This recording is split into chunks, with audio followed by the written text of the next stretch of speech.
بسم اللہ الرحمن الرحیم۔ السلام علیکم ورحمۃ اللہ وبرکاتہ۔ میاں بیوی کے بوسے سے نکلنے والی منی کے احکام۔ ایک عورت نے سوال کیا ہے کہ جب میرا خاوند مجھ سے بوس و کنار کرتے ہوئے مجھ سے مباشرت کرتا ہے تو کسی قدر جلدی سے میری منی خارج ہونے لگتی ہے، اور میں ہر روز یا ایک دن میں کئی مرتبہ غسل کرنے میں تکلیف محسوس کرتی ہوں۔ مجھے اس کا کوئی حل بتائیں۔ جواب اس کا یہ ہے کہ اگر یہ منی ٹپک کر جھٹکے سے نکلتی ہے، یعنی جنابت کے ساتھ، تو اس مذکورہ عورت کے لیے غسل کرنا واجب ہے، اور یہ مشہور ہے کہ بلا شبہ عورت کا پانی یا عورت کی منی، جیسا کہ بعض اہل علم اس کو یہ نام دیتے ہیں، وہی ہے جو شہوت کے وقت ٹپک کر جھٹکے سے نکلتی ہے، جس کے بعد جسم سست پڑ جاتا ہے، اور عورت کی بھی منی ہوتی ہے جیسے کہ مرد کی۔ بخاری اور مسلم میں سلمہ رضی اللہ عنہا کے واسطے سے یہ حدیث موجود ہے۔ بلا شبہ سلمہ رضی اللہ عنہا نے کہا، یا رسول اللہ صلی اللہ علیہ وآلہ وسلم، یقیناً اللہ تعالیٰ حق بیان کرنے سے نہیں شرماتے، تو ہمیں پوچھنے سے بھی نہیں شرمانا چاہیے، تو کیا عورت پر احتلام ہونے کی صورت میں غسل کرنا واجب ہے؟ آپ صلی اللہ علیہ وآلہ وسلم نے فرمایا، ہاں، جب وہ کپڑے وغیرہ پر منی دیکھے۔ سلمہ رضی اللہ عنہ نے پوچھا، یا رسول اللہ صلی اللہ علیہ وآلہ وسلم، کیا عورت کو بھی احتلام ہوتا ہے؟ آپ صلی اللہ علیہ وآلہ وسلم نے فرمایا، تیرے ہاتھ خاک آلود ہوں، اگر اس کی منی ہی خارج نہ ہو تو اس کا بچہ اس کے ساتھ مشابہ کیسے ہو سکتا ہے؟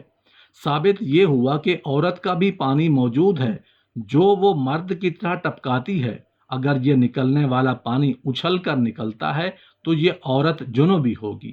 اور اس پر غسل کرنا واجب ہوگا، اور اگر وہ منی اچھل کر نہیں نکلتی تو وہ مزی ہے، تو اس عورت کے لیے مزی نکلنے پر وضو کرنا لازم ہے، جیسے کہ ترمذی میں سہل بن حنیف رضی اللہ عنہ کی حدیث ہے۔ فرماتے ہیں، میں مزی کی وجہ سے بڑی مشقت کا سامنا کرتا تھا، وہ اس طرح کے مزی میں خروج کی وجہ سے غسل کیا کرتا۔ میں نے اس بات کا تذکرہ اللہ کے رسول صلی اللہ علیہ وآلہ وسلم سے کیا تو آپ صلی اللہ علیہ وآلہ وسلم نے فرمایا، مزی نکلنے سے تجھے صرف وضو کرنا ہی کافی ہے۔ تو میں نے پھر سوال کیا، یا رسول اللہ صلی اللہ علیہ وسلم، میرے کپڑوں پر جو مزی لگ جاتی ہے اس کا کیا کروں؟ آپ صلی اللہ علیہ وآلہ وسلم نے فرمایا، تیرے لیے بس اتنا ہی کافی ہے کہ تو پانی کا ایک چلو لے اور کپڑے کے جس حصے پر مزی لگی ہو اس پر بہا دے۔ سنن ترمذی ہی کی ایک دوسری حدیث میں یہ الفاظ ہیں کہ تو پانی کا ایک چلو لے کر کپڑے پر چھینٹے مار لے، لیکن جب مزی جسم کو لگ جائے تو جسم کے اس حصے کو دھونا ضروری ہوگا، کیونکہ بخاری اور مسلم میں مقداد بن اسود رضی اللہ عنہ کی حدیث موجود ہے، جو وہ حضرت علی رضی اللہ عنہ سے بیان کرتے ہیں۔ حضرت علی رضی اللہ عنہ نے کہا، مجھ کو بہت زیادہ مزی آتی ہے، تو چونکہ رسول اللہ صلی اللہ علیہ وآلہ وسلم کی بیٹی میرے نکاح میں تھی، اس لیے میں نے آپ صلی اللہ علیہ وآلہ وسلم سے یہ مسئلہ پوچھنے میں شرم محسوس کی، لہٰذا میں نے مقداد بن اسود رضی اللہ عنہ کو حکم دیا کہ وہ آپ صلی اللہ علیہ وآلہ وسلم سے یہ مسئلہ دریافت کریں۔ آپ صلی اللہ علیہ وآلہ وسلم نے فرمایا، اس مزی کے خروج پر وضو کرنا لازم ہے۔ مسند احمد اور صحیح مسلم کی ایک روایت میں ہے کہ آپ صلی اللہ علیہ وآلہ وسلم نے فرمایا، وہ اپنے اعلیٰ تناسل کو دھوئے اور وضو کرے۔ نیز مسند احمد اور ابو داؤد کی ایک حدیث میں ہے، وہ اپنے اعلیٰ تناسل اور خصیتین کو دھوئے اور پھر وضو کرے۔ خصیتین کو دھونے کی حکمت یہ ہے کہ اس سے منی کا خروج منقطع ہو جاتا ہے، کیونکہ وہ کافی دیر تک نکلتی رہتی ہے۔ بہرحال اگر تیری منی بغیر شہوت کی اچھلے بغیر تیر نکلتی ہے تو یہ منی نہیں، مزی ہے۔ اس سے تو صرف وضو کر کے پاکی حاصل کر، یعنی اپنے کپڑوں پر چھینٹے مار اور جسم کے جس حصے کو مزی لگی ہو اس کو دھو لے۔ رہی وہ رطوبتیں جو عورت سے عادتاً خارج ہوتی رہتی ہیں، تو اہل علم کے دو قولوں میں سے ایک قول کے مطابق یہ رطوبتیں نجس نہیں ہیں بلکہ وہ پاک ہیں۔ اسی موقف کو ابن قدامہ رحمۃ اللہ علیہ نے ترجیح دی ہے، اور ابو محمد بن حزم رحمۃ اللہ علیہ نے بھی اس کی تائید کی ہے۔ یہ بات تو معلوم و مشہور ہے کہ تمام عورتوں کی اس طرح کی رطوبتیں خارج ہوتی رہتی ہیں، پس یہ مسئلہ عموم بلوی کی قبیل سے ہوا، یعنی جسم میں عام عورتیں ملوث ہیں، تو ثابت یہ ہوا کہ اگر یہ رطوبتیں نجس ہوتی ہیں تو نبی کریم صلی اللہ علیہ وآلہ وسلم ان کو ضرور بیان فرماتے۔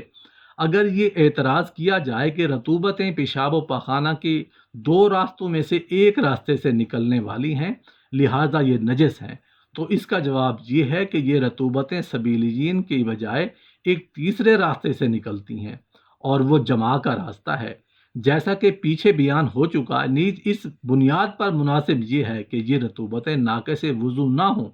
کیونکہ جن کاموں کے کرنے سے وضو ٹوٹتا ہے وہ اس آیت میں بیان ہوئے ہیں۔ اے لوگو جو ایمان لائے ہو، جب تم نماز کے لیے اٹھو تو اپنے منہ اور اپنے ہاتھ کوہنیوں تک دھو لو، اور اپنے سروں کا مسح کرو، اور اپنے پاؤں ٹخنوں تک دھو، اور اگر جنوبی ہو تو غسل کر لو، اور اگر تم بیمار ہو یا کسی سفر پر، یا تم میں سے کوئی قضائے حاجت سے آیا ہو تو وہ یہ کام کرے گا، وہ باوضو ہوگا۔ سو جو شخص کسی چیز کے ساتھ اس باوضو آدمی کے وضو کے ٹوٹنے کا دعویٰ کرے گا، اسے اس دعویٰ کی دلیل پیش کرنا ہوگی جس میں اس بات کی صراحت کو ہو کہ مذکورہ چیز ناقص وضو ہے۔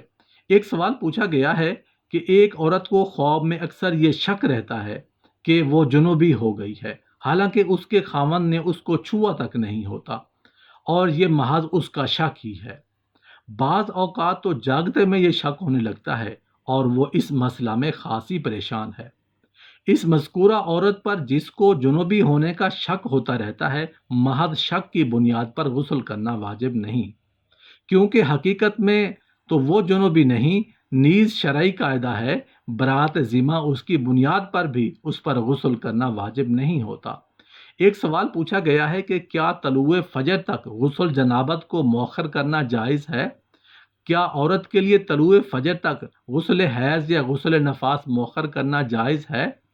جواب اس کا یہ ہے کہ جب طلوع فجر سے پہلے عورت کا خون حیض یا نفاس بند ہو جائے تو اس پر روزہ رکھنا لازم اور ضروری ہو جائے گا، اور طلوع فجر تک غسل کو مؤخر کرنے میں کوئی معنی نہیں ہے، لیکن سورج طلوع ہونے تک غسل کو مؤخر کرنا جائز نہیں، بلکہ اس پر واجب ہے کہ وہ